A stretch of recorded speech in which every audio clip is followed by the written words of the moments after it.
Top heroine Samantha ఇప్పుడు తదుపరి రాజుగారి గది సినిమాలో మెరవనుంది. ఆ సినిమా తర్వాత తొలిసారిగా రామ్ చరణ్ తో సుకుమార్ డైరెక్షన్ లో వచ్చే సినిమాలో చేస్తుంది.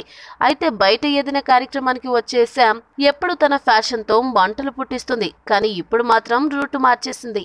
నిజానికి సమంత అంటేనే మోడ్రన్ బట్టలకు కేర్ ఆఫ్ అడ్రస్ అని ఉండేది.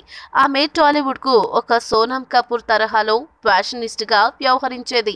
కానీ ఎప్పుడైతే ఆమె తెలంగాణ రాష్ట్ర చేనేత అంబాసిడర్ గా ఎంపిక చేయబడిందో అప్పటి నుండి అమ్మడు పెద్ద పెద్ద ఈవెంట్లకు చేనేతలోనే ఎంట్రీ ఇస్తుంది. అదిగో నిన్న జరిగిన ఒక కాలేజీ కార్యక్రమానికి కూడా నేత నేర్చిన చీరలోనే ఈ అందాల చిన్నది ముస్తాబైంది. నల్లటి చేనేత చీరలో ఒక స్టార్ హీరోయిన్ ఎలా ఉంటుందో అంటూ కంగారు పడిన వారికి అమ్మడు తన వయ్యారాల వడ్డనతో మతిపోగొట్టేసింది. చేనేతలో కూడా ఇంత అందంగా కనిపించవచ్చా అంటూ నిరూపించి చేనేతకు నిజంగానే వన్నీ తెచ్చేసింది అక్కినేని వారి కోడలు. ఈ వీడియో మీకు నచ్చినట్లయితే సబ్స్క్రైబ్ చేయండి. ఫిలిమి స్టార్స్ బోలెడంత న్యూస్ బోల్డ్గా.